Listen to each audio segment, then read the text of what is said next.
રાજ્યમાં લાગે છે કે ત્રીજો રાઉન્ડ શરૂ થઈ ગયો છે, કારણ કે શુક્રવાર મોડી રાતથી જ કેટલાક વિસ્તારમાં અવિરત વરસાદ પડી રહ્યો છે।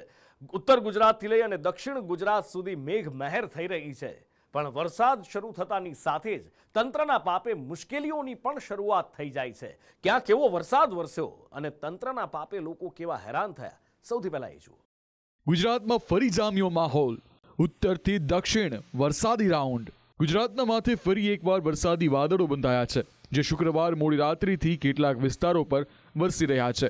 અવિરત વરસતો મેઘો કેટલીક જગ્યાએ મુશ્કેલી લઈને પણ આવ્યો છે। બનાસકાંઠાના અંબાજી માર્ગ પર યાત્રાળુ ભરેલી બસ નદીમાં ખાબકતા 12 લોકોને ઈજા પહોંચી છે, તો બીજી બાજુ ડાંગની અંબિકા નદીમાં આવેલા ઘોડાપુરથી કોઝવે પરથી એક ટેમ્પો તણાયો હતો, જો કે ડ્રાઈવર અને ક્લીનરનો આબાદ બચાવ થયો છે। ઉત્તર ગુજરાતના બનાસકાંઠામાં અવિરત વરસાદ પડતા કેટલાક વિસ્તાર પાણી થયા છે। થરાદમાં સામાન્ય વરસાદમાં બજારોમાં પાણી ભરાયેલા જોવા મળ્યા હતા। બનાસકાંઠાના ભાભરમાં વરસાદી માહોલ જામતા રોડ રસ્તા પરથી નદીઓ વહેતી થઈ હતી। સાબરકાંઠાના વિજયનગરમાં પણ સામાન્ય વરસાદમાં પાણી ભરાયા હતા। નીચાણવાળા વિસ્તારમાં પાણી ભરાતા લોકો મુશ્કેલીમાં મુકાયા હતા। પાટણના સિદ્ધપુરમાં પણ લાંબા વિરામ બાદ મેઘ મહેર જોવા મળી હતી। સિદ્ધપુર શહેર તેમજ ગ્રામ્ય વિસ્તારમાં વરસાદી માહોલ જામતા ખેડૂતોને રાહત મળી હતી। મધ્યની સાથે સૌરાષ્ટ્રના કેટલાક પંથકોમાં મેઘ મહેર જોવા મળી હતી। સુરેન્દ્રનગરના લીંબડી, ચૂડા સહિતના પંથકમાં વરસાદી માહોલ જામતા ખેડૂતોમાં ખુશી જોવા મળી હતી। બોટાદના રાણપુર અને બરવાડા પંથકમાં પણ લાંબા વિરામ બાદ મેઘરાજાની પધરામણી થઈ હતી। સતત વરસાદ પડતા રાણપુર શહેરના મુખ્ય માર્ગો પર નદીઓ વહેતી થઈ હતી, પરંતુ ઉત્તર ગુજરાત સાથે વરસાદનું વધારે જોર દક્ષિણમાં દેખાયું હતું।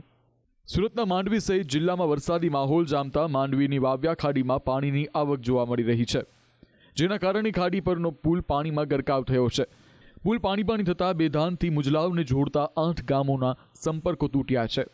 નવસારી શહેરમાં વરસાદી માહોલના કારણે રેલવે સ્ટેશન નજીકનું ગરનાળું પાણી થયું હતું। અંડરપાસમાં પાણી ભરાતા વાહન ચાલકો મુશ્કેલીમાં મુકાયા હતા।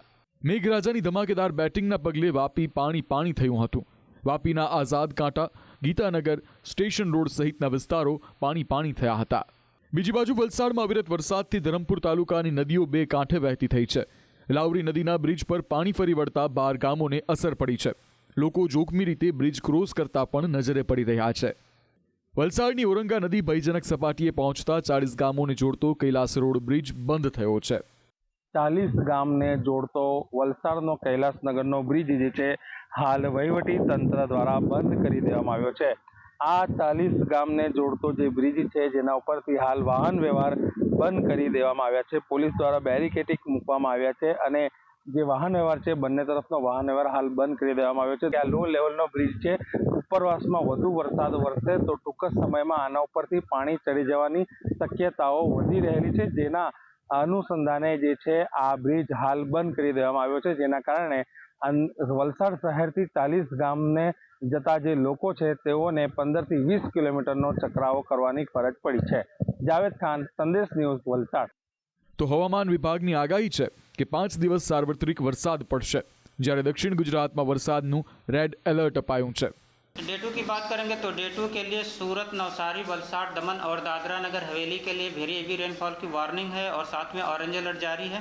और इसके अलावा जो डिस्ट्रिक्ट है जहां पर हैवी रेनफॉल की वार्निंग है वो डिस्ट्रिक्ट है बनासकांठा, साबरकांठा, अरावली, दाहोद, महिसागर, छोटा उदयपुर, नर्मदा, भरूच और डांग और तापी डिस्ट्रिक्ट शामिल है, जहां पर हैवी रेनफॉल की वार्निंग और साथ में येलो अलर्ट जारी है।